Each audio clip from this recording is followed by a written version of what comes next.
Podcast. Um bate-papo descontraído com muita informação de qualidade. Esse é nosso podcast, Pode Contar Mais Café. Muito bom dia, bem-vindo a um novo episódio do Pode Contar Mais Café. Hoje estaremos falando aí em um tema relevante, que é a reforma tributária, né? Estamos aí em vias de, com aprovações da PL, da reforma tributária. Então, hoje a gente vai falar basicamente sobre o que a reforma tributária pode impactar e suas mudanças no Simples Nacional e os riscos referente à possibilidade de perder algumas oportunidades, né? Principalmente ali para o setor varejista e de comércio. Então, a gente começa perguntando o seguinte: você já parou para pensar quanto dinheiro pode estar esquecido na sua empresa, no seu estoque, ou até as notas fiscais que você emitiu até hoje? Será que, fazendo uma revisão tributária, fazendo um levantamento, é possível levantar algum caixa, algum crédito tributário desses valores? Estou aqui para responder essas perguntas, entre outras, já que o tema é vasto, com o Josimar, que é meu sócio na Triotécnica, especialista em tributos, né, que vai fazer ou tentar responder essas dúvidas comuns a todos os empresários, principalmente em tempos de reforma tributária.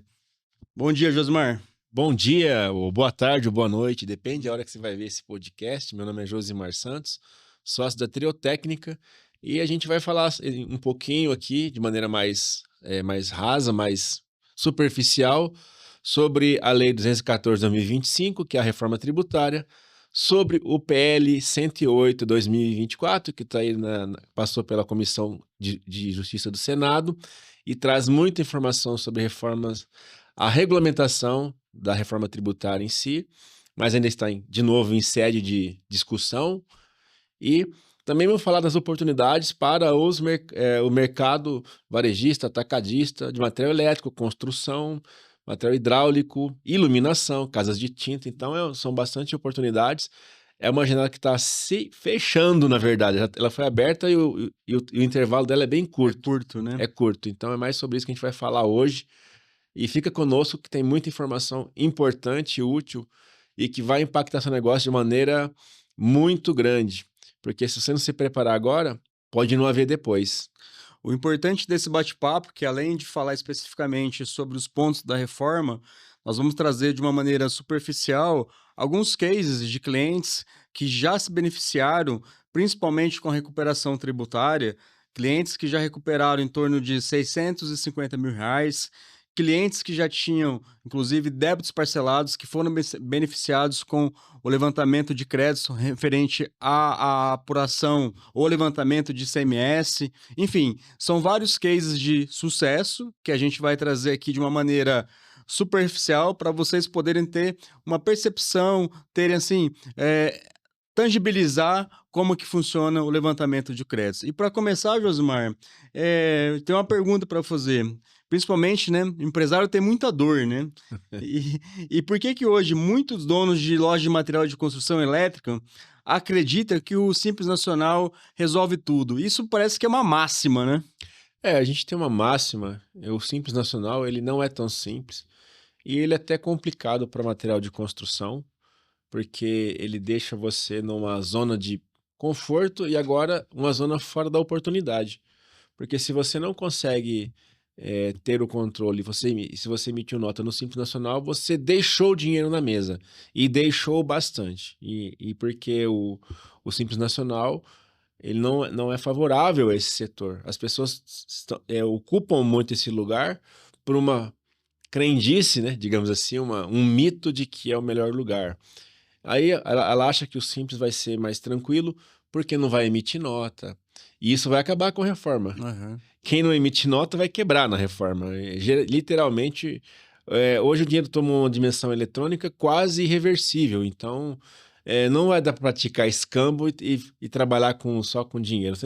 Quem tem algum dinheiro hoje na mão? Quem tem R$ 100 na carteira hoje? Muito difícil. É muito difícil. Então, como é que você vai trabalhar com dinheiro? Você vai emitir a nota, baseado no que você faturou. Então, do que você recebeu. Se você recebeu, basicamente, você vai emitir essa nota. E os empresários acreditam que o Simples, por tratar direto ali com um pessoal de base, né, que vai lá comprar, que é um pessoal mais humilde, que às vezes tem não precisa emitir nota, pessoa física. Só que agora ele vai ter pago na entrada um valor. Então, se a gente falar de já reforma tributária, vamos dar um salto aqui. A pessoa está no Simples hoje e ela comprou muita coisa de um atacadista, de um revendedor, que cobrou um imposto ali e vai ficar no custo. E ele vai deixar de transferir esse imposto e aproveitar esse imposto na revenda, na distribuição para o consumidor final. Isso vai virar um custo, vai virar um peso. Então, Desde que ele não emita uma nota. Se ele não emitir uma nota. Então, ele vai comprar por 100, colocar o imposto em cima, e o imposto não vai ser mais por dentro. É outra coisa que as pessoas estão desconhecendo. A gente vai trazer essa informação um pouco mais adiante. E ela vende para a pessoa física, e aí, o imposto paguei lá, mas agora o fornecedor vai pagar o imposto e ficou o preço para você repassar. Então, isso vai dar uma mudança de comportamento muito grande mesmo. E com a reforma também tem uma questão, principalmente a do Simples Nacional, né? Que isso vai ser um fator, talvez até de decisão de um cliente ali, de repente, qualificar aquele possível fornecedor do ponto de vista se eu compro de você ou se eu compro de outro. Tem uma questão relativa à reforma tributária nesse sentido, né? Perfeitamente, porque a palavra hoje é fornecedor. A reforma tributária ela colocou pessoas físicas e jurídicas na mesma condição. Ali no artigo 3º, 4º do 214, fala exatamente isso. Então, ela define quem que é. Então, são as pessoas que vão estar transacionando de forma meio que recorrente.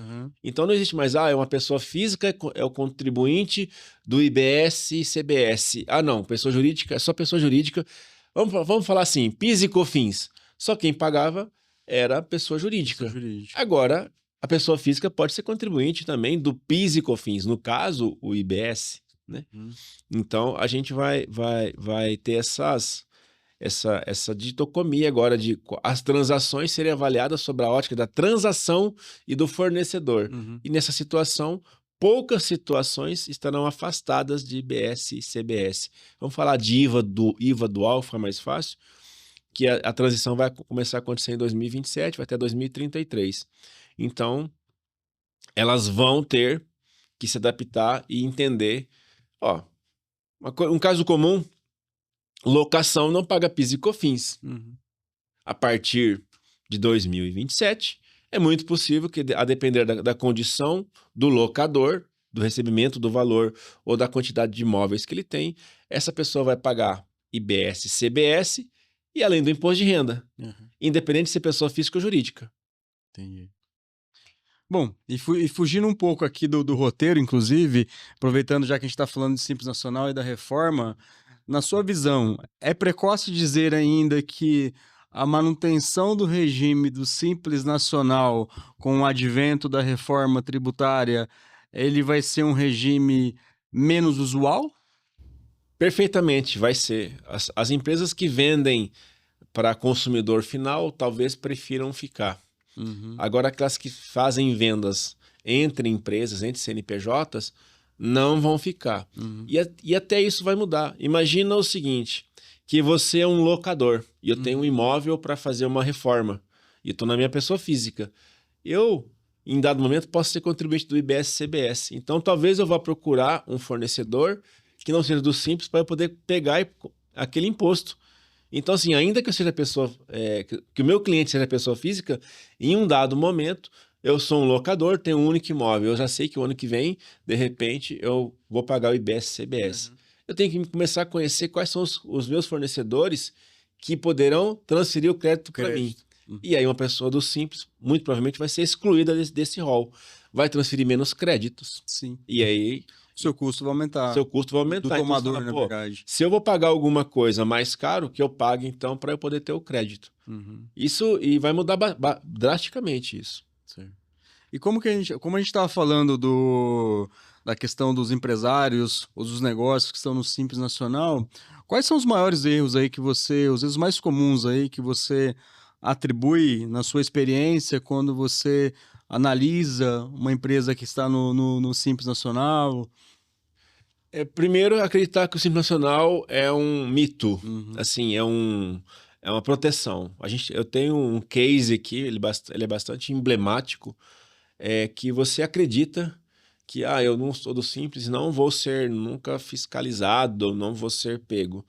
E a pessoa, eu vou falar em linhas mais gerais, ela prestou serviço para um investigado, Uhum. e esse investigado ele pagou um valor na conta da empresa do Simples, e aí gerou toda uma investigação em cima daquela empresa por conta da não emissão da nota fiscal. Então a pessoa acredita que nunca vai ser pego. Olha, não foi o fisco que chegou lá por conta de uma Uma irregularidade. irregularidade fiscal. Simplesmente ela trabalhou, você não sabe para quem você está trabalhando. Então você recebeu um valor na conta, e aquele valor de repente veio de uma pessoa que está sendo investigada, e essa pessoa está sendo fiscalizada agora por conta de uma investigação que começou, que não tem nada a ver com processo fiscal. Então, é um processo investigatório, você vai concluir aí qual é o processo investigatório que poderia ter esse tipo de desdobramento, e aí a pessoa pode ser chamada a explicar e ser desenquadrada do Simples por conta desse negócio. Então, a primeira coisa, o Simples é meu refúgio? Não é. O Simples pode ser o seu abismo, inclusive, o lugar que você vai, a sua cova. Literalmente, o Simples para frente pode ser a sua cova, onde você vai perecer ali dentro.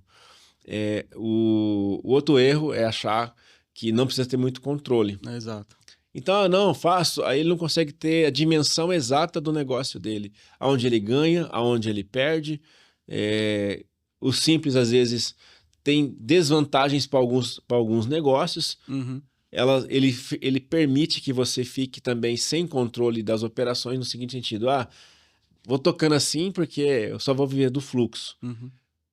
A reforma tributária, ela vai mudar esse comportamento, principalmente, e a Receita Federal já tem mudado, inclusive, isso. Entrou uns anos aí, a chamada REINF, onde você informa os valores pagos como distribuição de lucro. E é muito possível que as empresas do Simples Nacional, as informações que estão sendo enviadas estejam zeradas, sem contabilidade ou mesmo sem lastro. Porque às vezes a pessoa transfere para uma conta um valor e não tem aquele lastro contábil para poder baixar. Então isso também vai gerar uma série de problemas. Os erros mais comuns, então, é achar que o Simples é, de fato, um refúgio, pode ser. O Simples, às vezes, não é o lugar mais barato, às vezes é o lugar igual, só que a pessoa prefere ficar por conta de um descontrole organizacional ou por uma facilidade de não ter que fazer tanta coisa. Ou um sentimento ilusão, de né? ilusão de simplicidade, né? Simplicidade. Eu acredito que esse sentimento, né, ele é muito ilusório, porque tem muita gente, ou muitos casos que nós analisamos, que a pessoa acha que o Simples pode ser fazer qualquer coisa no Simples Nacional, inclusive confundir com a movimentação da pessoa física do empresário. Então, isso é um dos piores erros que tem. Outra coisa também, eu sou do Simples Nacional, eu não preciso ter uma DRE, eu não preciso ter um controle, eu não preciso, sabe? E muitas vezes, nessa falta de controle que o Josmar comentou aqui, esse empresário perde, inclusive, ali, oportunidades tributárias, que principalmente é a análise dos produtos monofásicos, certo, Josmar? Exatamente. Acaba ali fazendo de uma forma muito desordenada, e mesmo sendo possível, dentro dessa categoria de tributo, você não pagar menos imposto, a bagunça generalizada, o que ele faz ali dentro do estoque dele ou dentro dos produtos, acaba deixando que ele não consegue separar e pagar menos imposto. Ou seja, no próprio Simples, que seria um regime mais tranquilo, a pessoa, por não conhecer ou por não ter uma assessoria adequada, ela acaba pagando mais imposto porque não quis segregar Uhum. mercado, supermercadinhos, bares, restaurantes, farmácias. Uma outra coisa que pega bastante no Simples que você falou é justamente isso. A pessoa não separa a pessoa física já jurídica. Só que isso, principalmente para quem tem sócio, é super danoso, porque como perito contábil, eu já participei assim, de vários eventos em que eu sou assistente técnico e está tendo a dissolução, a separação do sócio. Teve aquela briga e aí tem o casamento. E na hora da separação, essa confusão vira realmente uma bagunça e aí não é possível apurar o valor contábil. Você tem que fazer um processo muito mais difícil para você segregar a empresa e às vezes nessa ruptura não dá muito certo e acaba o negócio falecendo, morrendo mesmo por conta disso. E nessa linha da questão dos impostos, das oportunidades, né? O que acontece quando a empresa paga mais impostos, talvez por uma facilidade, né? Por que eu estou dizendo isso? Porque quando você está no Simples, o monitoramento deve ser constante, porque a depender da sua faixa de faturamento, você pode, inclusive, até pagar a sua carga tributária efetiva, ela pode ser maior do que a do próprio regime do lucro presumido. Então, assim, nesse caso, né, o que fazer, né? O que acontece quando a empresa ali não paga mais imposto e não percebe? Nesse caso do Simples Nacional, não tem muito o que fazer. Ele vai ter que desenquadrar e se eu fosse dar uma informação se organize para sair no ano seguinte. Porque se você, o Simples, todo mundo, as pessoas, o Simples deveria subir o limite, não sei se vai ser interessante agora com a reforma tributária, mas quando a pessoa está em vias de sair do Simples pagando muito imposto, já é bom ela pegar esse pouco tempo que lhe resta de final de ano, ou a partir de quando está separando o... Teve um case que a gente não veio para mim, para a gente analisar, que a pessoa tinha uma empresa do Simples e resolveu abrir outra, mas com o mesmo quadro societário. Essa é a solução que as pessoas inventam. Aí eu vou colocar o nome do meu filho, o nome do meu cachorro, o nome da minha sogra, enfim. E aí, às vezes, as empresas são toda a mesma empresa, só que ele não consegue dar materialidade para essa separação, começa a fazer confusão patrimonial. Exato. Então ele pega o dinheiro da empresa no nome da mulher, e aí põe no caixa da empresa do filho, depois volta para a empresa dele. Essa bagunça, vai ficar mais difícil de você fazer isso com a reforma tributária. E além disso, essa bagunça na hora descaracteriza você do Simples, coloca você como uma empresa só. E aí você vai ter uma retroatividade na exclusão do Simples. Ou seja, se o fato gerador dessa bagunça aí, dessa confusão, for, por exemplo, de 2020 ou 2024, que você abriu várias empresas e fez transações intercompany entre elas, mesmo sendo... Você vai ser desenquadrado daquela época para cá. E às vezes é muito ruim, você vai ter que fazer apuração no lucro presumido, no lucro real, ou no lucro arbitrado, caso você não consiga fazer isso. E o lucro arbitrado é mais caro. O lucro presumido, talvez você consiga fazer, só que aí você tem encargos de você ter que... da empresa ter que pagar multas de 1% do faturamento, que vai chegar, se a gente somar todas as multas decorrentes desse período, vai dar uns 5% do faturamento de multa por não entregar a declaração na época própria. Então, ser excluído do Simples é muito perigoso. É danoso. Porque você vai ser excluído de forma retroativa, aí você vai ter que voltar lá para trás, fazer um monte de apuração no regime presumido, real ou arbitrado, pagar um monte de imposto e vai sobrar um pacotão de 5% do seu faturamento dos últimos 5 anos para você pagar de multa. Eu acho que tem que tomar muito cuidado com isso.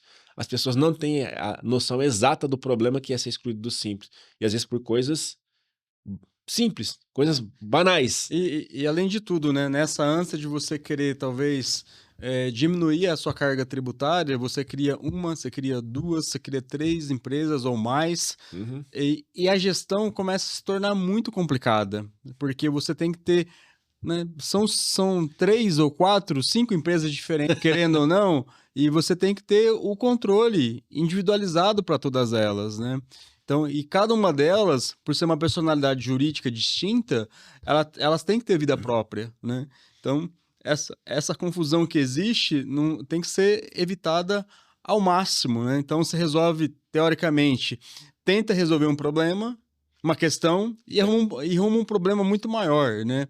Que isso, como o Josmar disse, pode, no final, gerar uma confusão patrimonial, você ser desenquadrado retroagidamente, a Receita entender que isso foi uma simulação e você ser autuado com multas elevadas sobre esse ponto. Então, essa é uma questão que precisa você ficar bem atento. O último alerta que é interessante sobre esse ponto é que as pessoas acham que é a Receita que faz isso. Hoje não é mais a Receita.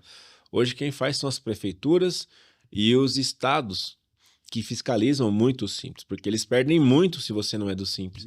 Porque você está lá num conjunto de vários pagamentos, né, vários impostos em conjunto, e as prefeituras têm feito isso com muita ferocidade. E é isso que é engraçado, as pessoas não sabem disso.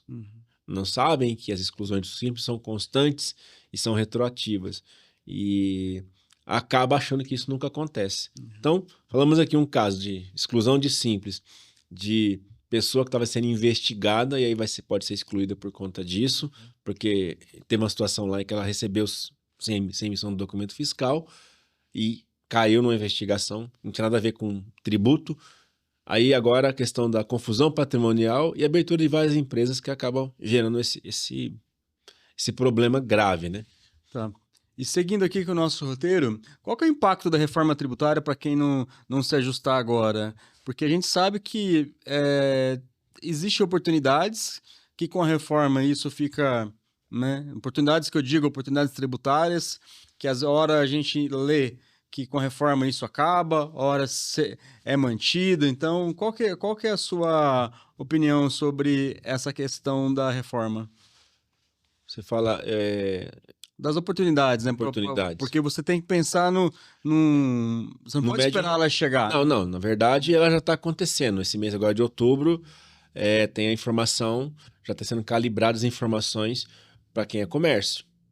A partir de janeiro já está prevista a nota fiscal única de serviços. Então já está unificando. Começou com o MEI, né? O MEI, a nota fiscal começou, sei lá, um ano e meio atrás, única eletrônica, para balizar. E essa questão do MEI é que o fisco vai fiscalizar um artigo que tem na Lei 8.212, que exige que quem contrata pedreiro, pintor, carpinteiro, etc., esse tipo de construção civil, se a empresa for de construção civil, ela tem que pagar 20%. E a gente vê muita gente na indústria de construção civil contratando o MEI e não pagando isso. Então, é um ponto a ser observado, além da própria fiscalização. Voltando para a reforma, a partir de janeiro, quem não calibrar os códigos que já tem na nota técnica 02 e já tem previsão, são sistemas serão calibrados e não cumprir essas obrigações fiscais, vai acabar pagando o imposto. O ano que vem então a reforma começa amanhã, né? Na verdade, dia 1º de outubro já tem a calibração do e-commerce e de toda essa parte dos códigos de situação fiscal e tributária para índice da reforma. Não temos ainda quais serão, mas já está lá os códigos prontos. Como é que vai ser tributado, não temos. Então, a oportunidade ajuste agora, entenda o seu negócio. Você tem que fazer uma análise. Quem contrata muito MEI, por exemplo, vai ter que prestar atenção. Se for uma empresa que seja do lucro real, ou mesmo agora, independente se é lucro real ou não, eu vou contratar o MEI. E aí eu vou pegar o crédito como? Não está definido ainda, mas provavelmente não vai fazer um crédito, não vai ser crédito, porque o MEI não vai pagar nada. Então você vai ficar sem crédito. Aí, eu vou virar uma empresa do Simples. Qual é o volume de crédito que eu vou pegar? Então, o crédito na reforma tributária vai ser um crédito amplo. Tudo que eu pagar, se o fornecedor recolher aquele imposto, eu vou poder... Vai se tornar crédito. Vai se tornar crédito. Então, assim, vai ser uma briga por qualificação. Então, a oportunidade de você olhar agora a sua base de fornecedores, não de clientes, de fornecedores, para que você pegue o máximo de crédito possível. Aí vai ser o inverso, você também vai ser observado. Porque se você não for um mau pagador de imposto, ou um mau fornecedor, você vai ser eximado desse negócio. Então, a oportunidade para quem está entrando na reforma é se preparar ao longo de 2026 e ao longo de todo o período. No início do nosso podcast aqui, a gente comentou que falaríamos sobre a questão da reforma tributária um pouquinho, as oportunidades tributárias principalmente, né? Então eu queria entrar, já que a gente falou, discorreu, né, até esse momento basicamente ali sobre os impactos da reforma, o Simples Nacional, eu queria entrar um pouco agora, Josmar, na questão da recuperação tributária. Queria que você explicasse um pouquinho, assim, para o pessoal que está assistindo a gente, o processo da recuperação tributária, né? Como é que funciona na prática, né? Já que, né, existe oportunidades legais, existe crédito tributário, né? E, como eu falei agora há pouco, né, com a reforma, talvez ainda há tempo, né, de você, né, evitar, né, considerando um pragmatismo, se você tem algo a analisar, algo para poder requerer um levantamento de crédito tributário, que faça agora, né? Então não espere realmente acontecer reforma, talvez você possa até ter um crédito, mas depois, será que isso vai prevalecer? Então, queria que você falasse um pouco da como funciona na prática a recuperação tributária. A recuperação tributária é algo que a gente sempre encanta e você tem que entender que ela é algo de... Será que eu estou pagando mais imposto? A gente está reclamando sempre, pô, pago muito imposto. Ok, eu pago muito imposto, mas e o que eu paguei? Será que está correto? Então, é uma revisão. E essa revisão se dá por várias formas.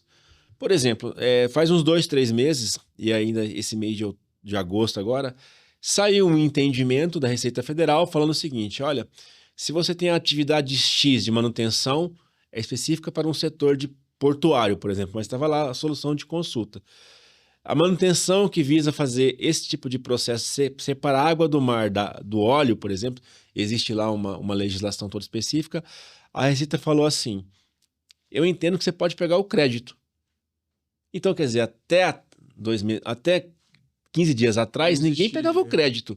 Ou se pegava a revelia por um risco. Mas quem não pegou, porque foi pragmático, e se pagou todo mês 100 mil reais, voltando na ótica, ela tem 10 mil por mês. Então, se ela pegar, ela tem 12 mil por ano, ela tem 60 mil reais mais multa e juro. Só naquela atividade, que estou jogando um valor muito bem ínfimo aqui, porque a atividade portuária é muito alta, ela tem a oportunidade de aí, no mínimo, 100 mil reais. Então, essa é a revisão. Eu estou pagando de um jeito o imposto e aí o fisco entende de outro, ou sai uma legislação, uma decisão judicial que beneficia retroativamente quem pagou daquela forma. Então, hoje eu pago de um jeito. Chega amanhã, não preciso pagar por um motivo, então essa é uma recuperação. Outra forma de recuperação é que eu classifiquei erroneamente, e tem muita classificação errônea. Sim. Atividade médica é muito comum o pessoal classificar de forma incorreta. Atividade de comércio, alguns comércios também são muito, muito comuns. Construção também tem gente que coloca a classificação incorreta e paga mais imposto. E isso não vai acabar com a reforma, ainda vai acontecer algumas coisas assim.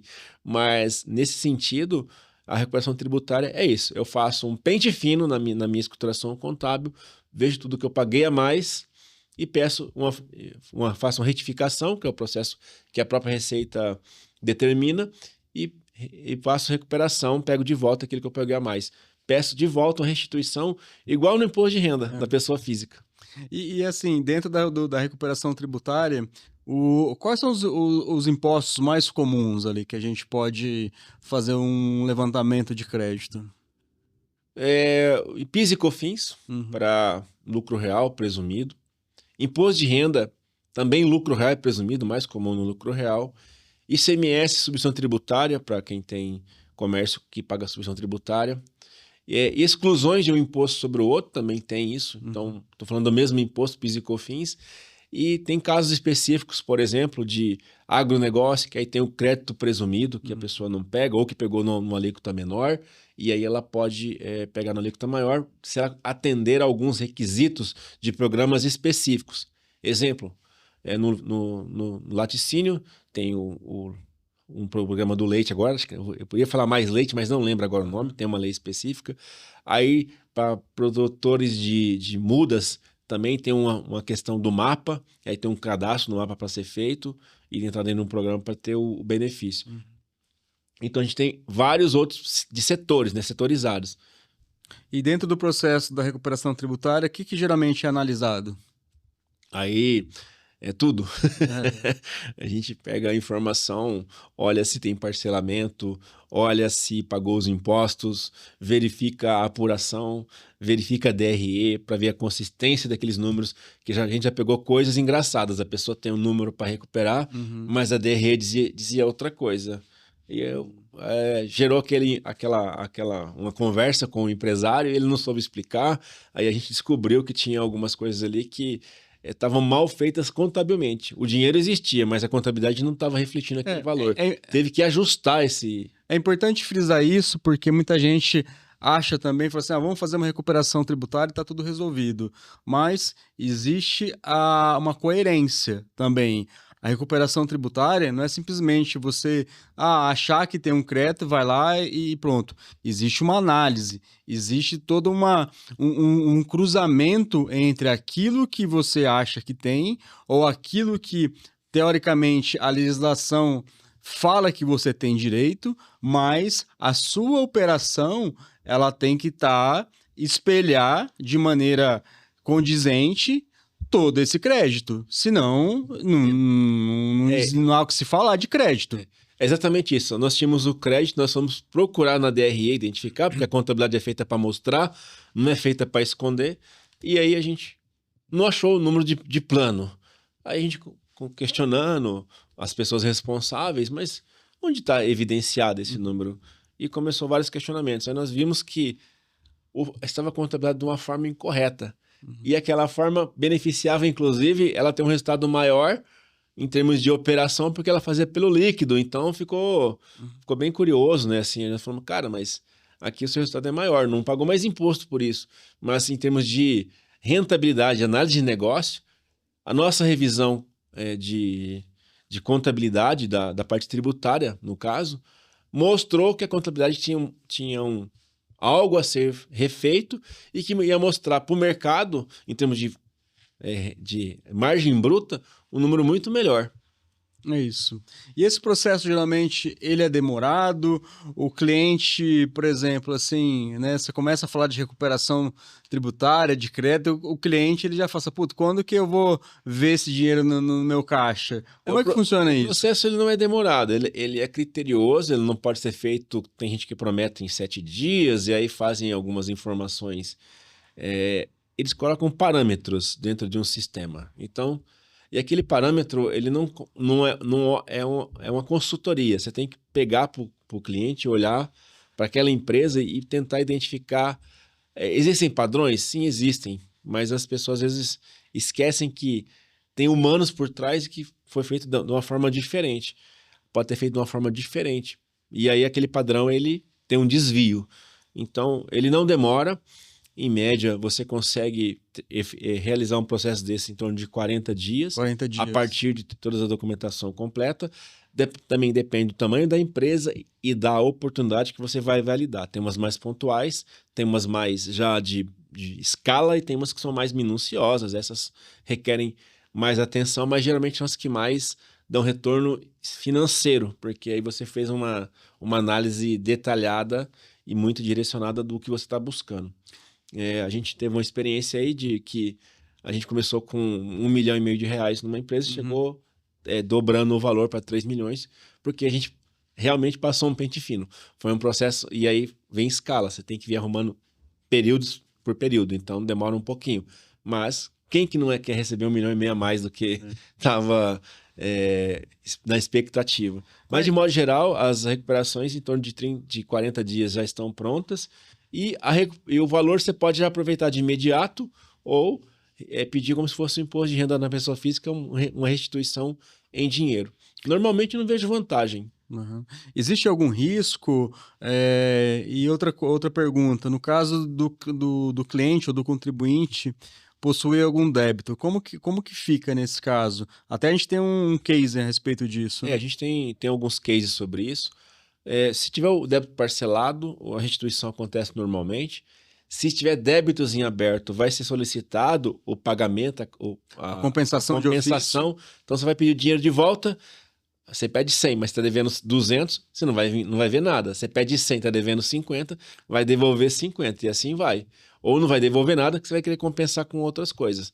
Normalmente as pessoas preferem parcelar e compensar, né? Que fica mais fácil. Certo.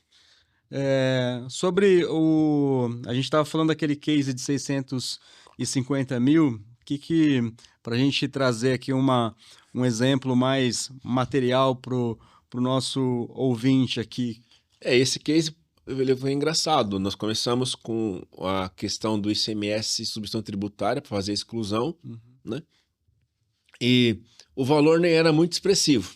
Digamos que acho que deu 150 mil reais. Só que a gente percebeu dentro da legislação do ICMS que ele tinha uma situação que permitia fazer o crédito e tem uma portaria da portaria CAT, Secretaria da Fazenda. Da Secretaria da Fazenda, que permitia aproveitar o crédito de forma imediata. E aí nós fomos atrás, levantamos ali o valor, nesse caso era ICMS substituição tributária, que a legislação fala que quando você faz a venda para uma operação subsequente que não tem a substituição tributária, então ele comprava de um estado ou de um lugar que tinha ST na entrada e ele fazia a revenda para um lugar que não tinha ST, para outra unidade da federação. Então aquele pagamento ficou prejudicado. Ele podia pegar uma parcela do crédito já imediatamente e a outra usar a portaria CAT 42, que é a regra normal de fazer o ressarcimento. Mas, antes de fazer a regra normal, ele podia se beneficiar de uma parcela do ICMS ali embutido. Então, a gente conseguiu fazer esse levantamento. E, adicionalmente a isso também, por exemplo, se você compra de um lugar muito comum, mercado de elétrico, iluminação, ele compra de um estado que não tem ST. Só que essa pessoa, ela vende, esse comércio, ele vende direto para o consumidor final. Sim. Então, não tem intermediação. Ele comprou de uma fábrica no Rio Grande do Sul, por exemplo, que não tem ST, ele paga na entrada do estado de São Paulo e vende para o consumidor final. Não tem cadeia aqui. Então, esse lugar também, aí aí é um regime especial, mas você consegue fazer o aproveitamento disso também e fazer um ressarcimento. É um trabalho mais demorado, não é um trabalho de 40 dias, ele demora mais, você tem que pegar todo o histórico, mas, bom, para recuperar 600 mil, no caso 500 mil reais, valeu a pena, né? Você tem uma demanda, mas, pô, R$500 mil você não encontra na esquina, você não tropeça com ele. E como que o cliente reage, né? Essa é uma curiosidade, na verdade. Como que o cliente reage numa questão quando ele vê um valor real desse acontecer, né? Então, a gente tem clientes ali do setor elétrico de 630 mil praticamente, que isso tem um reflexo imediato no caixa, enfim, outros de 650, e tem até um estudo ali que a gente está desenvolvendo para um levantamento jurídico de 5 milhões, né? Essa tese jurídica, o advogado já está bem fundamentado, então, mas o valor vai ser bastante relevante, então, e assim, administrativamente também ele teria algum sucesso, mas preferiu fazer juridicamente, né? A reação são sempre assim, sempre de surpresa, né? A pessoa nunca acredita que dentro do estoque da mercadoria, das vendas que ela fez, ficou lá um ouro perdido. Então, é como você achar uma nota de 100 reais na rua, né? O cara, meu Deus, ele acha interessante e a pergunta é, quando que eu ponho a mão no dinheiro? Quando eu recupero?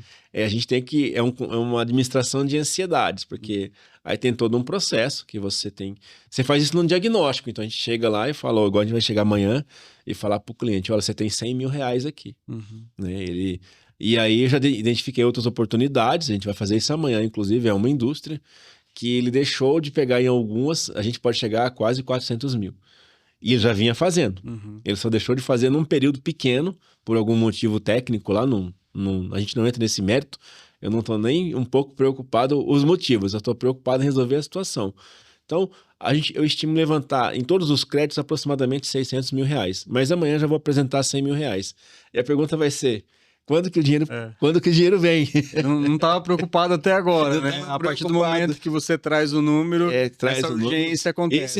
Esse 100 tá materializado, os outros materializado, né? Os 100 mil tá materializado. Agora os outros 500 estou viabilizando. É bem possível 280 muito rápido. E tem uma outra questão para avaliar, que você mexe com declaração, a gente tem que ter todo um cuidado, porque se você mexe uma ponta, você tem que pensar em todos os reflexos. Então, às vezes a pessoa não compensa porque ela não tem toda a informação. E você vai ter que falar qual é a questão que você vai ter que resolver, qual é a decisão. Nesse caso, foi mesmo 280 também materializado, tem mais 100. E eu imagino que os outros 200 e poucos que eu levantei é mais uma questão de revisão do processo, se for feita mesmo, a gente vai conseguir materializar esse valor. E a resposta sempre é quando põe a mão no dinheiro. Então, gera uma ansiedade, né? Você tropeça, depois que você descobre, você quer começar a descobrir mais. Essa é a parte interessante. Como a gente está caminhando aqui pro final desse episódio, eu tenho uma pergunta para fazer. A gente ouve ainda, né? Todo dia tem casos que chegam até nós aqui sobre recuperação tributária. Mas tem muitos empresários que ainda não olham para isso. Você tem algum motivo específico? Ou melhor, até com base na reforma tributária, né? Naquela questão da urgência. Se esse empresário que não olhou para uma recuperação tributária até o momento, tá na hora de olhar? Ou é melhor aguardar a reforma?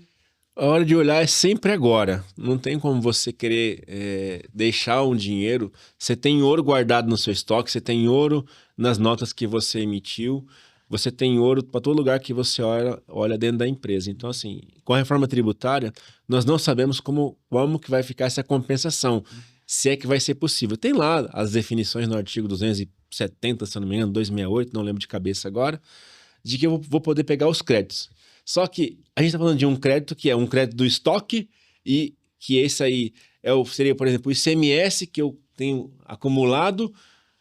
Um exemplo mais simples, para ficar mais fácil, quem tem ICMS vai acumulando e aí vai ter um corte. O que eu vou fazer com esse ICMS? Não sabemos. O que eu estou falando aqui é diferente. Eu paguei a mais, eu recolhi um DARF, dei um cheque a mais para o governo, eu quero o seguinte, olha, eu paguei 100, só que na verdade eu paguei errado, eu pago 80, me dá os 20 de volta.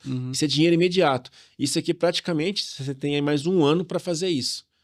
Depois de um ano você não vai conseguir mais, vai ter todo um processo, vai, mas para que você vai esperar algo que está incerto por algo que você já pode fazer definitivamente?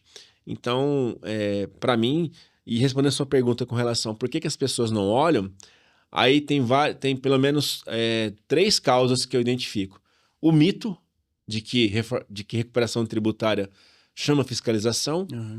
Não é isso que acontece.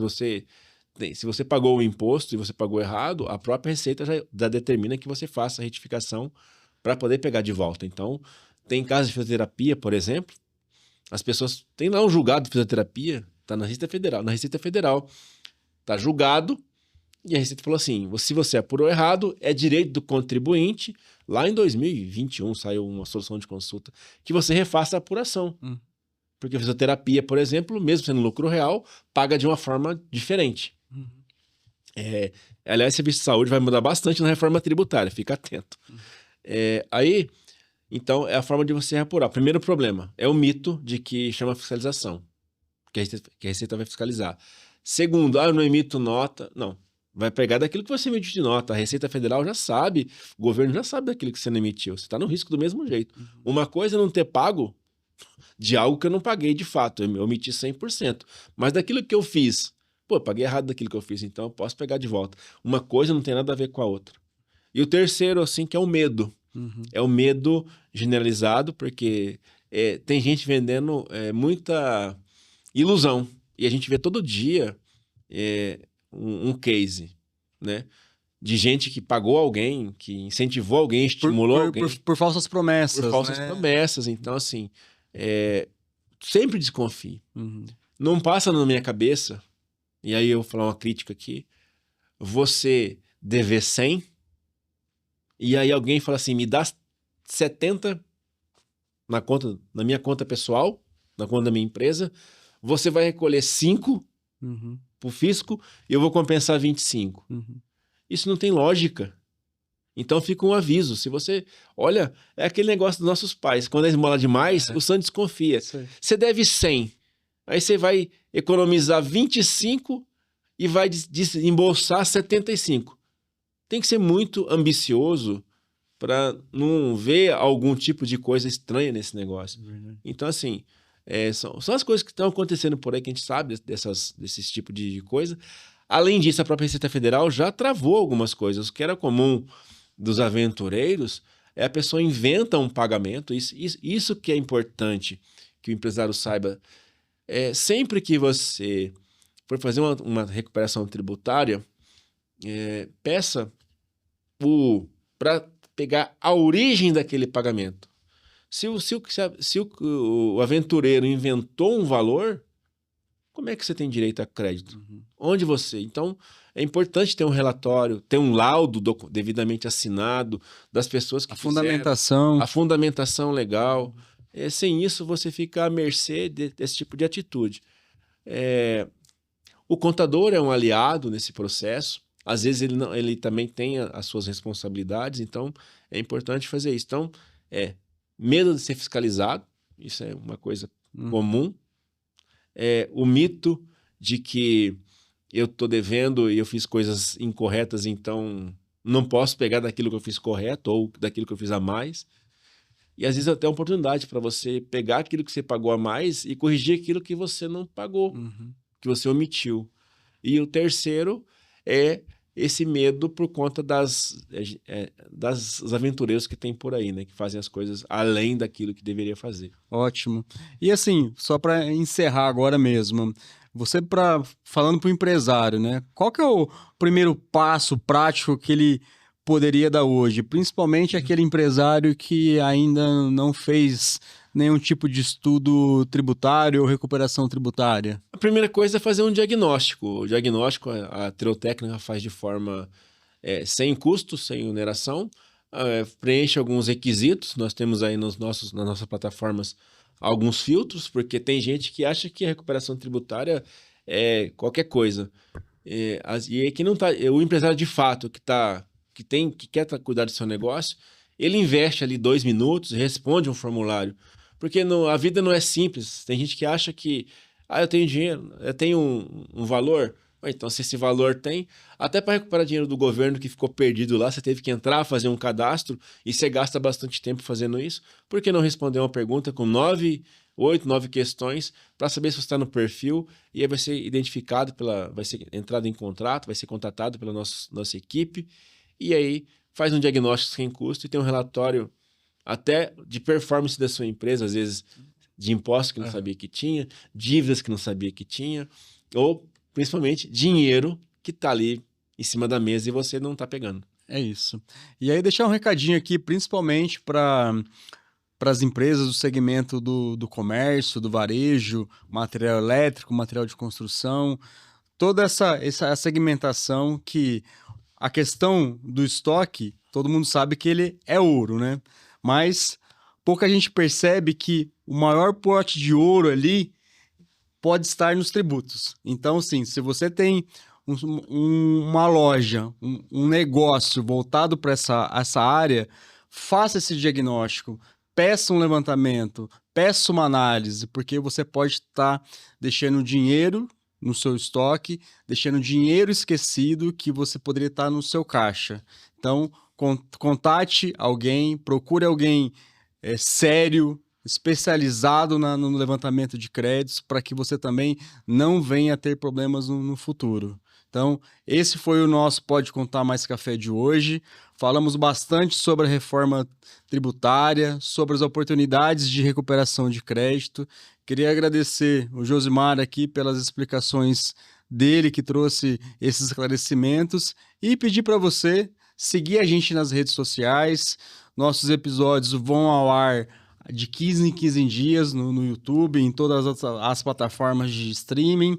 Lá tem bastante informação para você tirar suas dúvidas e contribuir para a gestão do seu negócio. Muito obrigado e até a próxima. Até a próxima. Seja bem-vindo ao nosso podcast. Um bate-papo descontraído, com muita informação de qualidade. Esse é nosso podcast, Pode Contar Mais Café.